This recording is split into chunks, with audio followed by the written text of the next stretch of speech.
many of you have been feeling anxious lately? And almost like the anxiety has been ramping up day after day, week after week, year after year, to where it feels like this is the most tense and stressful time of your life. I want to talk to you about anxiety feedback loops, which is why it feels so easy to just keep getting more and more anxious. And it feels so hard to even imagine what would it look like to start to back down from this. Because I talk to a lot of women who are like, I used to have hobbies. There used to be things in life that I enjoyed.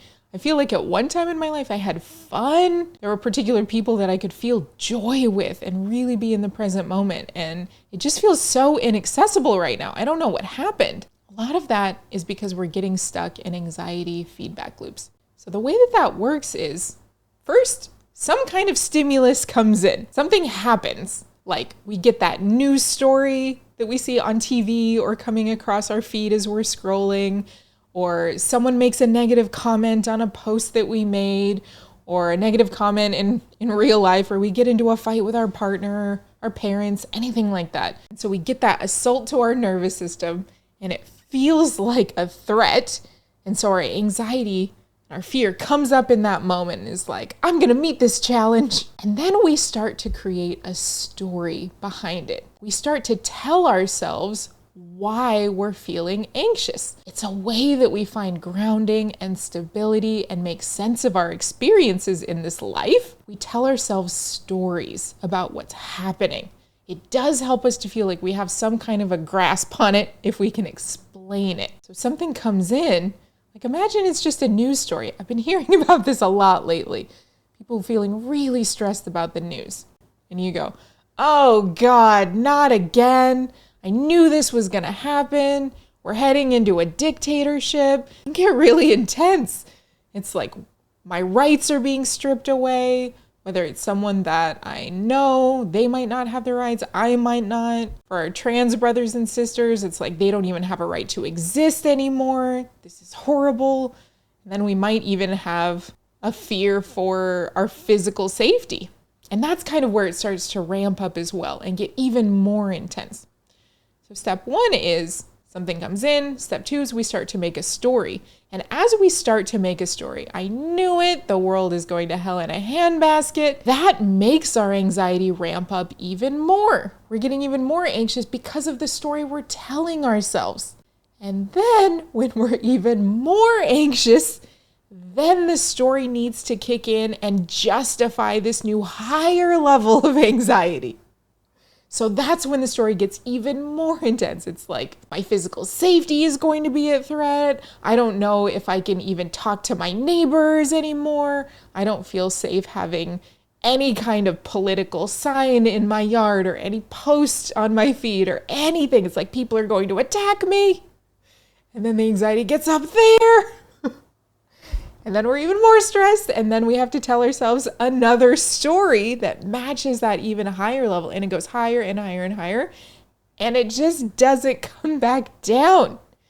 That's kind of the way that our fear response was designed in some ways, is that we're supposed to keep feeling amped up as long as there's a threat.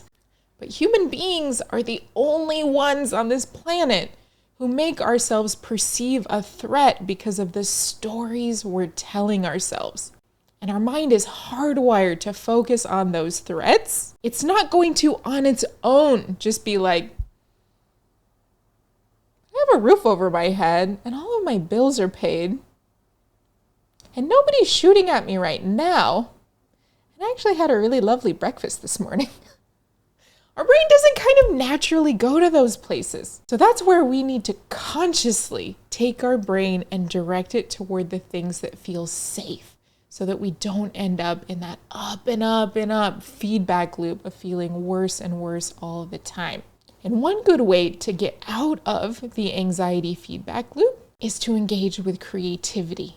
Our brain is actually set up to where it is impossible to feel anxious and creative at the same time, which is kind of magical if you think about it.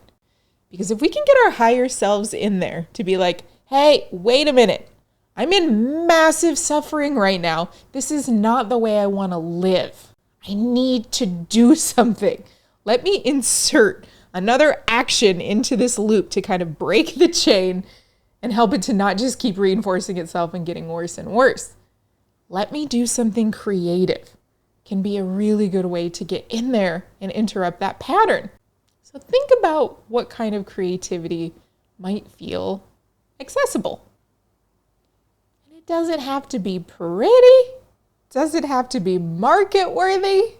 It's just something that you enjoy, something that you could be a little kid about, even for 5, 10, 15 minutes. An hour might be even better, to give your brain a chance to relax and downregulate and get into a different mode. So think about, you're drawing, knitting, molding things out of clay. You could get yourself some Play-Doh. There's adult coloring books. You could think about when you're putting together your dinner, just be like, what's the most artistic way that I can arrange the food on the plate? Whatever feels good to you. Just feel yourself expressing your creativity and let your brain unhook from your worries. Give that a try. Let me know how it works.